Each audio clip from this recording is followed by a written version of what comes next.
Olá, sejam bem-vindos à 18ª aula de leitura e comentário de A Caminho da Linguagem, de Martin Heidegger. Estamos lendo e comentando o texto primeiro desta coletânea, que se chama A Linguagem. Neste texto, que é uma conferência, Heidegger, para poder nos convidar a escutar a fala da linguagem, nos propõe a escuta de um poema. Este poema é o poema de Georg Trakl, intitulado Uma Tarde de Inverno. Para recordar, vamos ler novamente este poema que está na página 12 do nosso texto da tradução na língua portuguesa, feita pela professora Márcia Schubach. Na janela a neve cai, prolongado soa o sino da tarde.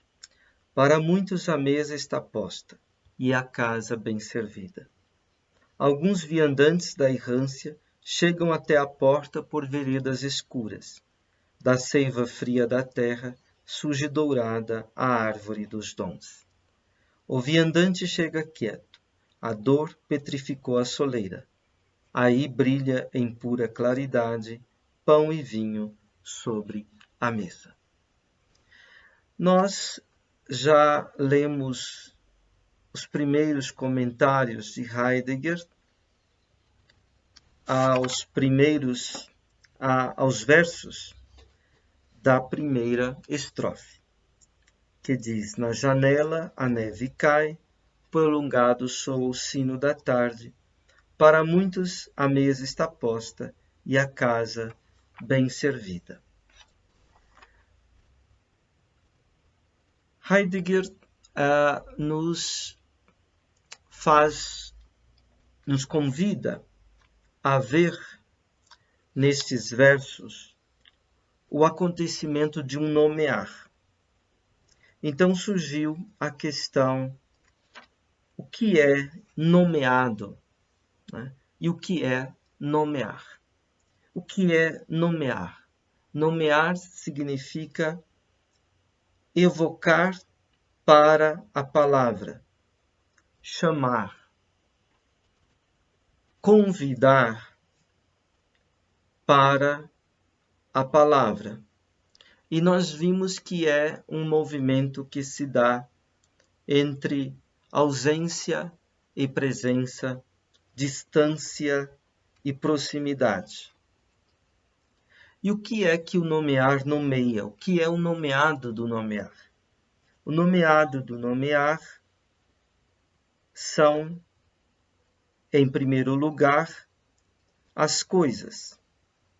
Então, ao dizer na janela a neve cai, prolongado soa o sino da tarde, para muitos a mesa está posta e a casa bem servida. Ao dizer assim, as coisas são nomeadas.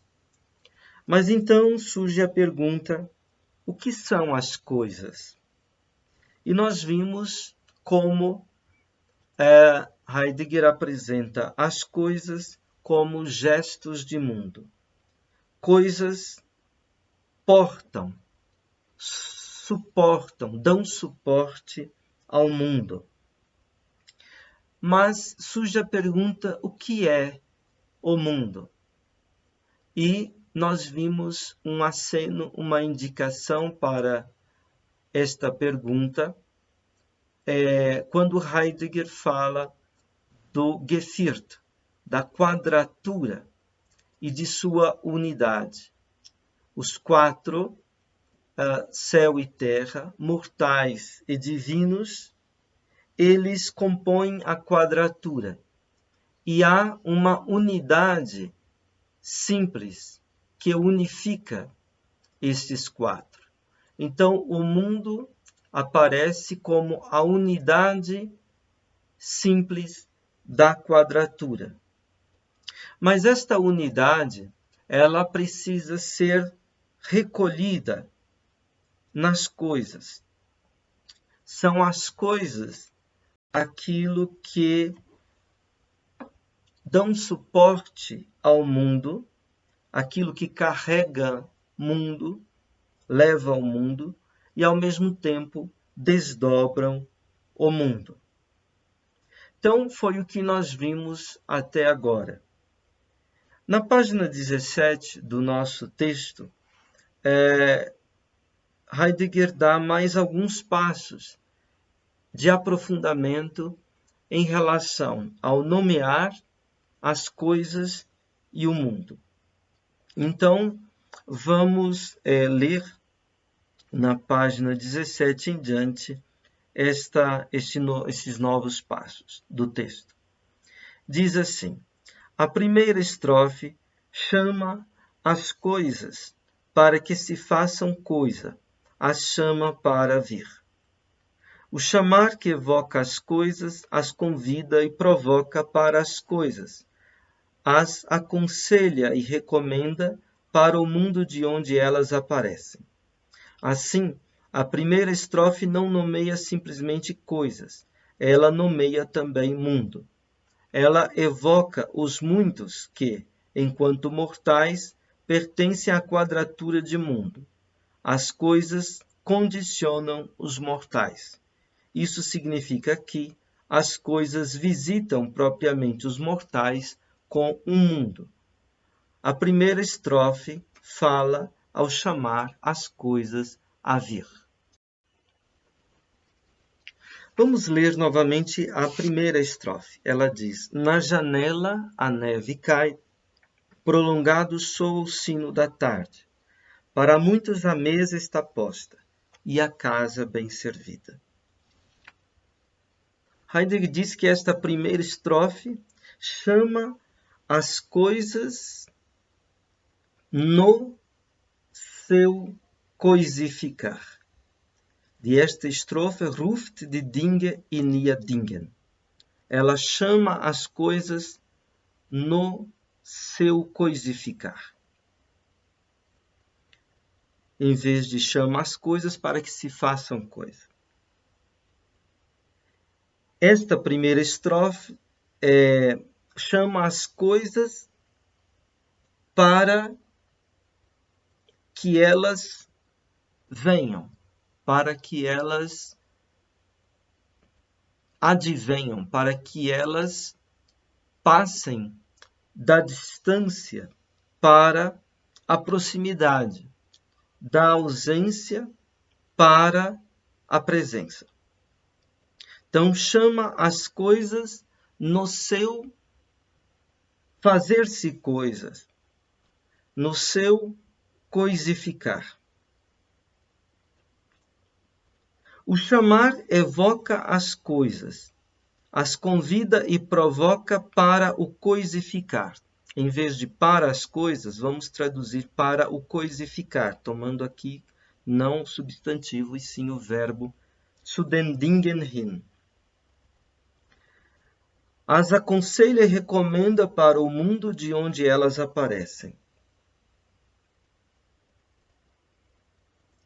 Então, esse chamar que acontece com o nome, este convidar, ele chama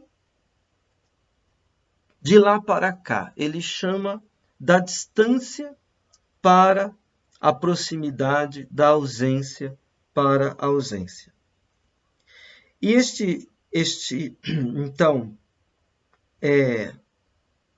convidar, ele convida para o coisificar, convida as coisas a se fazerem coisas. Convida as coisas para vigorarem enquanto coisa. E ele diz mais: as aconselha e recomenda para o mundo de onde elas aparecem.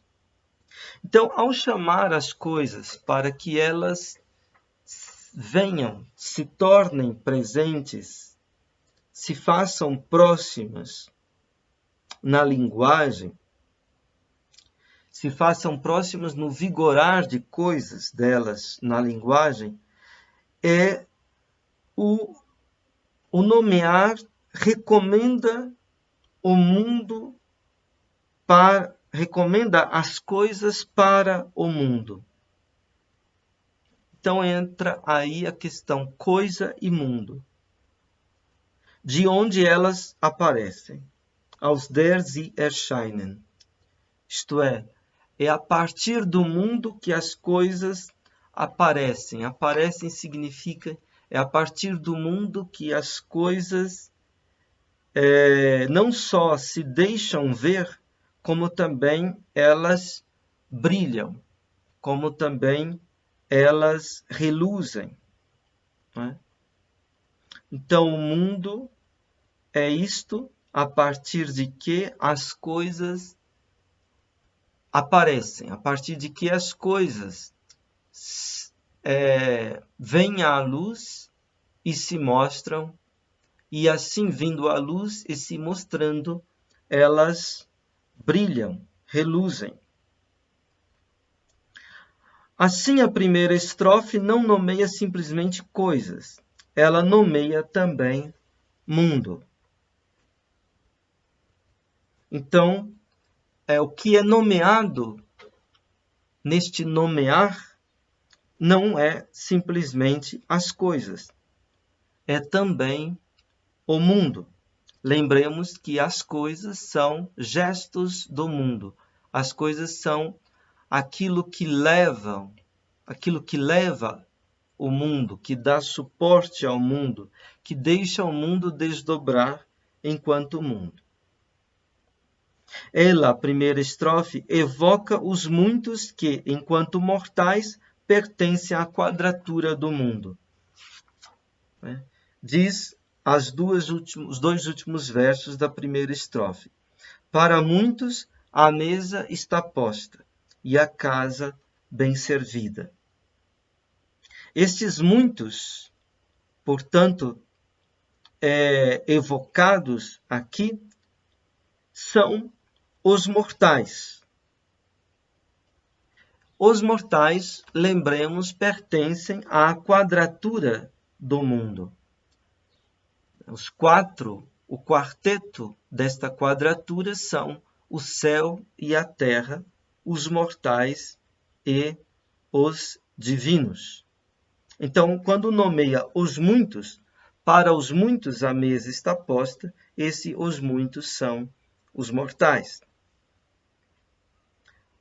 E a casa bem servida, para muitos, que são os mortais. Diz o texto ainda, as coisas condicionam os mortais. Em alemão, die Dinge bedingen die Sterblichen. As coisas condicionam os mortais. No verbo condicionar, bedingen, existe a mesma raiz ding, de ding. É como se a palavra coisa estivesse no verbo condicionar. Então, Heidegger aqui diz, as coisas condicionam os mortais.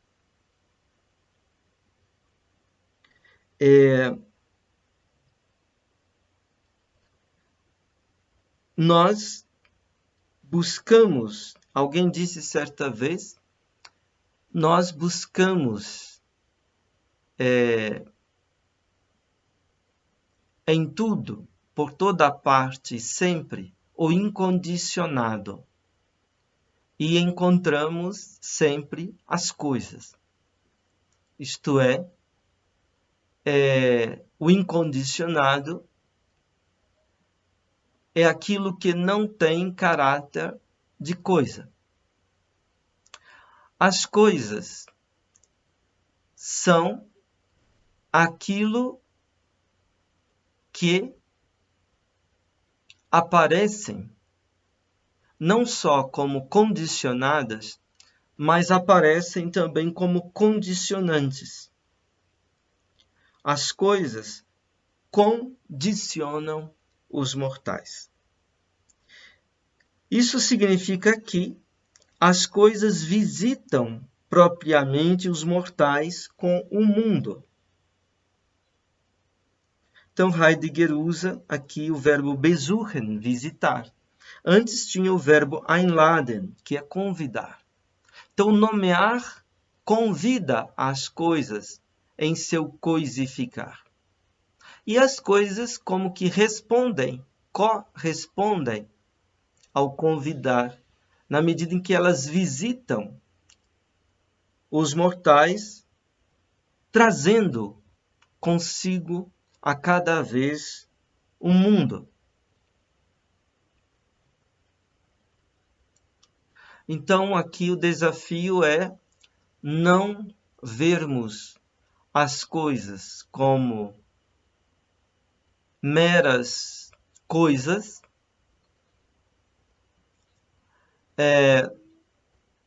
no sentido de meras coisas materiais que estão aí, né? De não vermos as coisas como objetos que estão contrapostos a nós em nossas representações, né? Sejam numa consideração temática, seja numa lida prática, mas de vermos as coisas para além dos nossos interesses e projetos, de vermos as coisas como aquilo que nos visita, a nós mortais, trazendo consigo mundo, portando consigo mundo. Importante perceber isso, que pensar significa justamente ver as coisas vigendo como coisas, ver as coisas, por assim dizer, coisificando, né? Ou seja, ver as coisas trazendo o mundo, desdobrando o mundo, ver as coisas nos visitando e nesta visita nos trazendo o mundo.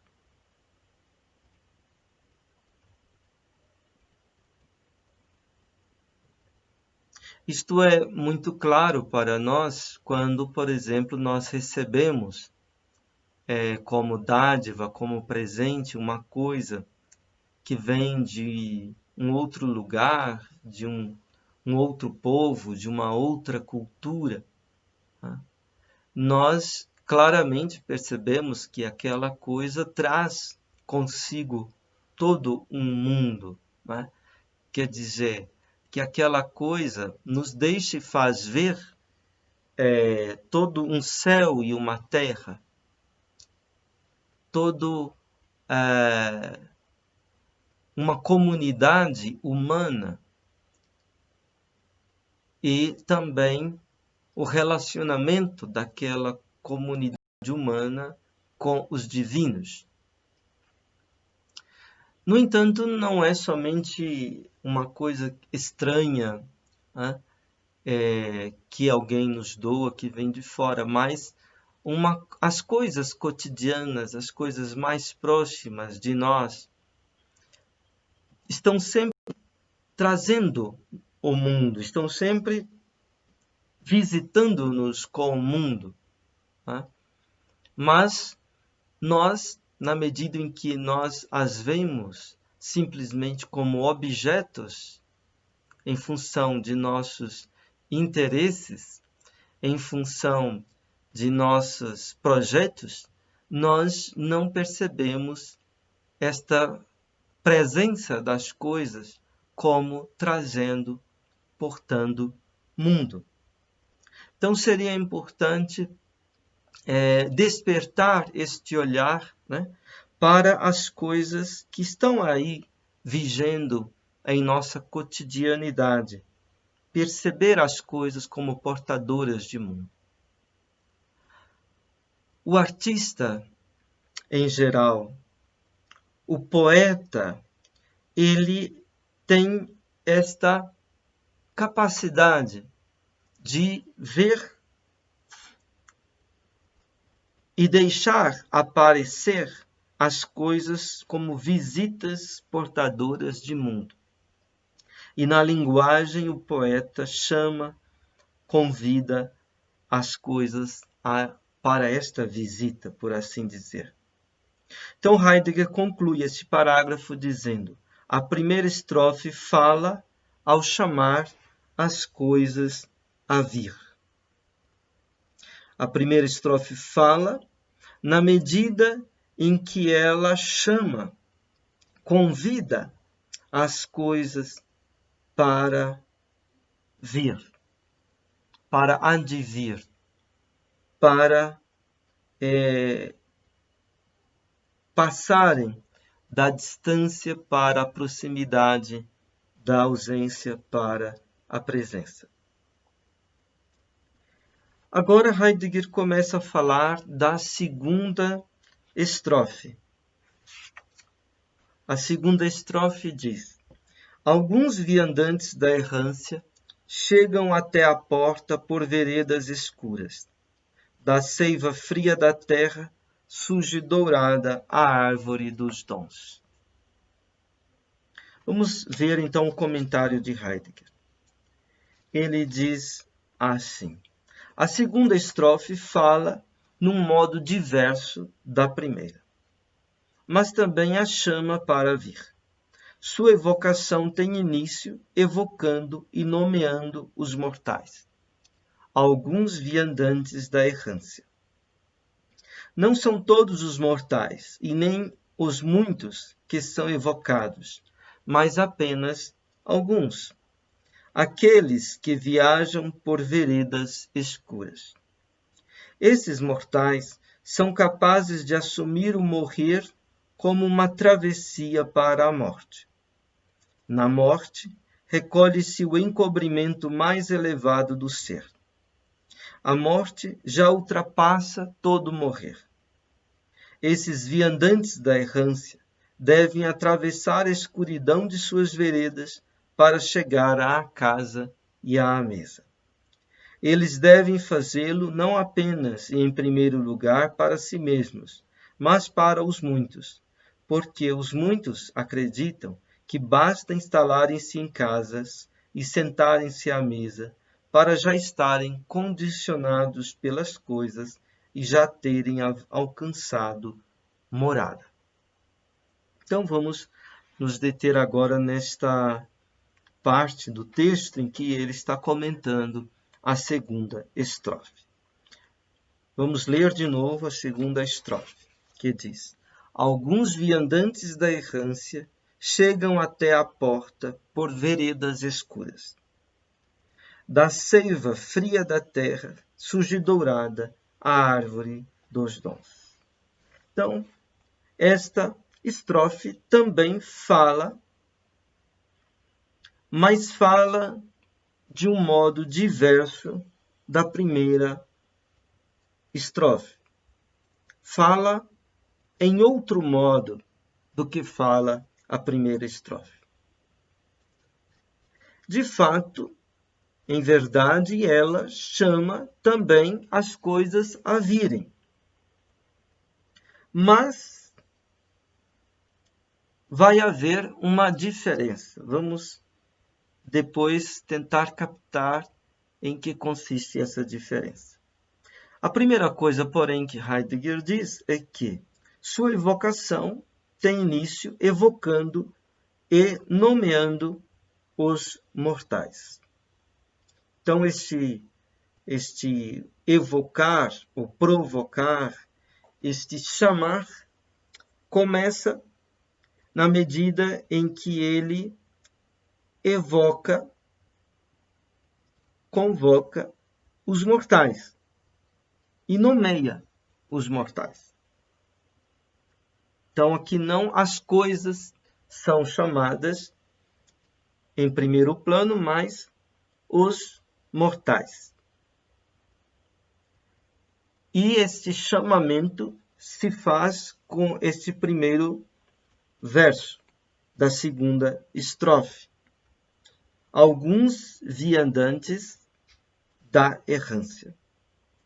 Mancher auf der Wanderschaft.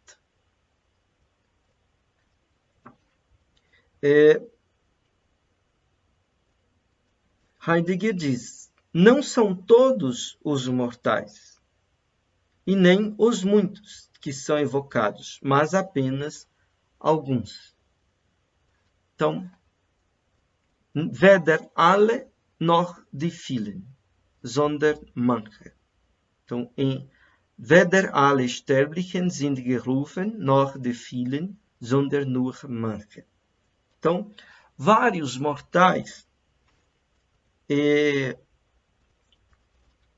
que estão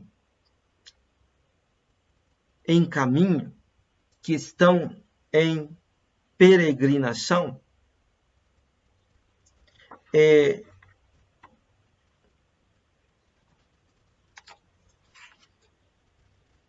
chegam até a porta por veredas escuras.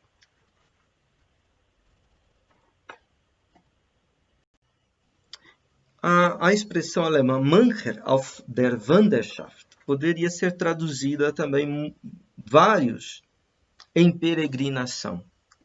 Tá? Então, vários em peregrinação chegam até a porta por veredas escuras. Então, temos essa noção aqui de Wanderschaft, de peregrinação, de caminhar como peregrinos. Né? A tradutora optou por viandantes da errância. Poderia ser traduzido alguns em peregrinação. Esses que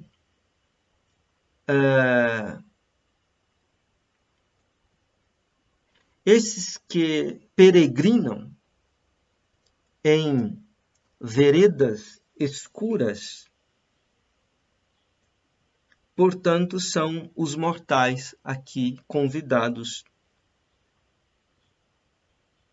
chamados nesta segunda estrofe. Aí perguntamos, quem são esses peregrinos? Quem são esses que peregrinam por veredas escuras? Veredas, Pfade, né? Não se trata de caminhos no sentido de estradas. Né? As estradas largas, estradas aplainadas, estradas bem construídas pela inventividade, pela técnica humana. Não se trata de estradas deste tipo, trata-se de veredas, né? De sendas, né? Trata-se de caminhos que vão se abrindo, não impondo-se à paisagem, mas de caminhos que vão se abrindo por entre a paisagem, entrando numa espécie de acordo, de harmonia com a paisagem. São caminhos sinuosos, são caminhos estreitos, são caminhos que reservam vários percalços. Então, isso que está traduzido aqui por veredas, né? Em português, nós temos esta obra de João Guimarães Rosa, Grande Sertão Veredas. Né? Então, aqui, esses caminhos que no sertão, no grande sertão, vão se abrindo junto com as águas e os buritizais, né? São como que abertas, né? São como que clareiras, né? Então, essa noção de clareira do ser, essa noção de aberta, né? Isto é, este espaço livre em que se pode encontrar o sopro da liberdade.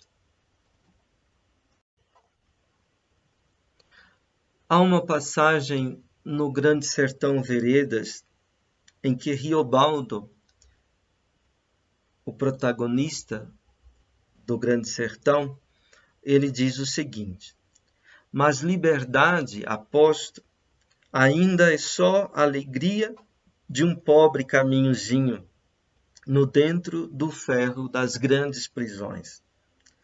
Tem uma verdade que se carece de aprender, do encoberto, e que ninguém não ensina: o beco para a liberdade se fazer. Então, caminho de liberdade, essas sendas, né? Essas veredas escuras, são algo como caminhos de liberdade. Liberdade é, diz aqui Riobaldo, ainda é só a alegria de um pobre caminhozinho, no dentro do ferro de grandes prisões. Então temos o embate, o combate constante do homem que se mede com o real, com as dificuldades da realidade. Mas a liberdade é quando o seu caminho se abre. Liberdade é quando o seu caminho deslancha. É quando o seu caminho é bem sucedido. A alegria deste deslanchar do caminho, desse abrir do caminho, diz Riobaldo, é a liberdade. E ele diz: tem uma verdade que se carece de aprender, do encoberto, e que ninguém não ensina, o beco para a liberdade se fazer. Então, há muitas coisas que o homem pode aprender de outros homens. Mas aquilo que é mais importante, um homem não pode aprender de outro homem. Ele precisa aprender por si. E isto que ele aprende é algo do encoberto, algo do mistério. Ninguém ensina a ele, mas ele tem que aprender por si. E esta aprendizagem é o beco para a liberdade se fazer. Ou seja, é um tomar posse, é um apropriar-se deste caminho estreito, deste caminho muitas vezes fechado, né? Mas que pode ser aberto a cada vez, a cada passo, um caminho de sentido. Então, Heidegger aqui também está falando destes peregrinos que peregrinam por sendas escuras. Peregrinam na noite rumo à aurora. Peregrinam no cerrado da floresta. Digamos, naquela parte mais escura da floresta. Ali onde não há caminhos abertos. Então, o verdadeiro caminho é abrir caminho. Não é viajar por estradas largas e cômodas, já batidas, mas é abrir caminho no escuro, na resistência da floresta, por assim dizer. Então,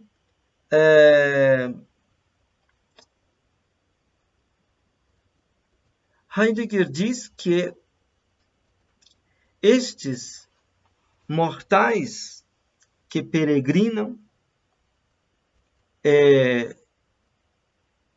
que peregrinam em sendas escuras, eles são capazes de morrer,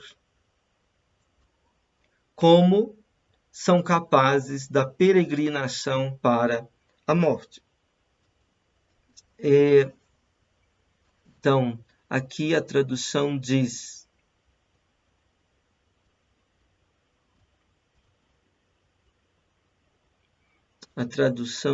esses mortais são capazes de assumir o morrer como uma travessia para a morte. No texto A Coisa, Heidegger falava justamente disso. Vimos nas aulas passadas isso, né? Em ensaios e conferências. Que mortais são aqueles que são capazes de morrer. São aqueles que podem morrer. Podem morrer não no sentido de que pode acontecer que morram, né? Também não significa que mortais são aqueles que têm de morrer, que têm que morrer, né? Mas mortais são aqueles que podem morrer no sentido de serem capazes de assumir o morrer.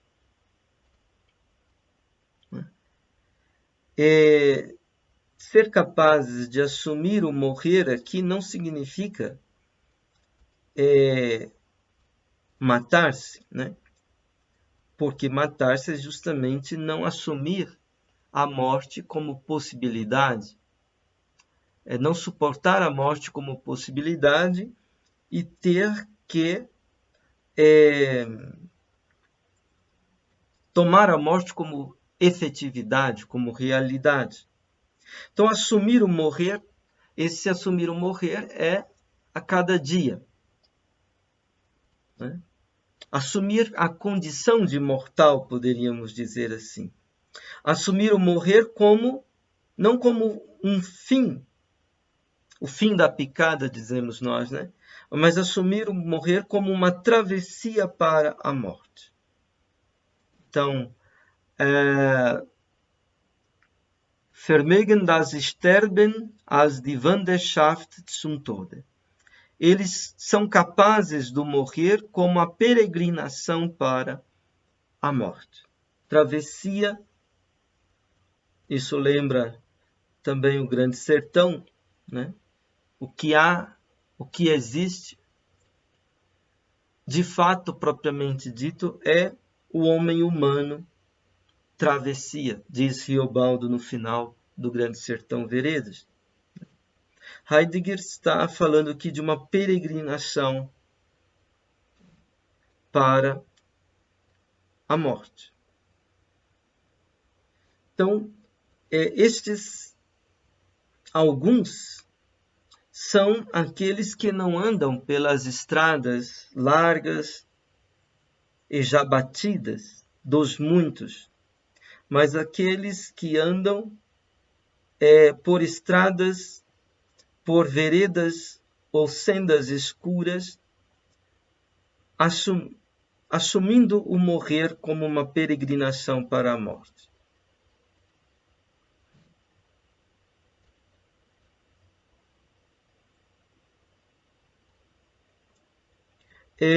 Platão dizia que filosofar é uma preparação para a morte. Isto quer dizer, filosofar é sempre de novo aprender a morrer, sempre de novo aprender a libertar-se dos vínculos com o ente no esquecimento do ser. É virar, por assim dizer, do ente para o ser. Então, aqui, a morte há que ser entendida ontologicamente. Por isso Heidegger diz: na morte recolhe-se o encobrimento mais elevado do ser. Então, morte precisa ser entendida aqui a partir não simplesmente do morrer, né? O morrer é que precisa ser entendido a partir da morte. Morrer é o nosso relacionamento com a morte. E esses que caminham pelas sendas escuras são aqueles que assumem, que são capazes de assumir o morrer em vivendo a cada dia. Então, em vez de pensarmos a morte a partir do morrer, pensar o morrer a partir da morte. E pensar o morrer, a morte não a partir do homem e da sua existência, mas pensar a morte a partir do ser, do ente, do ser, do nada. O pensamento mais tardio de Heidegger, depois de Ser e Tempo, nos convida a isso. A morte como a despedida do ente, como desprendimento do ente. A morte como libertação do ente e de seu predomínio. A morte como a cordilheira protetora do ser. Ou seja, ali onde o ser se recolhe e como em seu encobrimento, em seu mistério. A morte como o baú, como o escrínio do nada. Ou seja, do ser enquanto nada, do ser enquanto outro, do ente, enquanto não ente, enquanto diferença ontológica. Então, ele diz, na morte se recolhe, se reúne, se concentra a mais alta, o mais alto encobrimento do ser. Então, a morte como o ápice do encobrimento do ser. Verborgenheit des Seins. Então, aqui, o que os gregos chamavam de lete, em oposição a aletheia. Aletheia como desencobrimento, lete como encobrimento, também esquecimento. Né?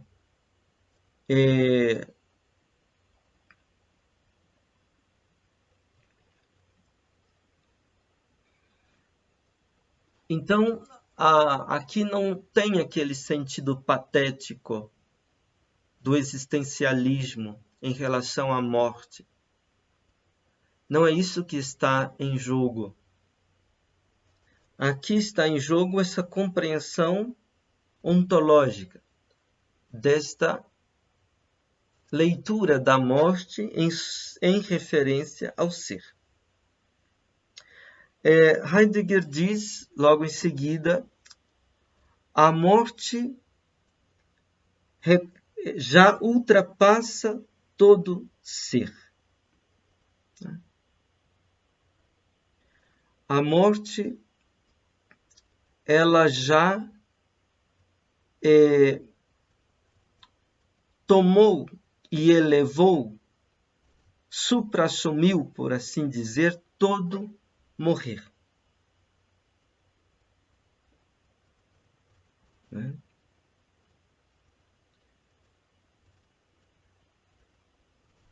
Então, é aquilo que dizíamos de entender não a morte a partir do morrer, e sim o morrer como este estar referido, relacionado com a morte, isto é, com o mistério do ser, no seu recolhimento, na sua concentração máxima, no ápice da sua concentração.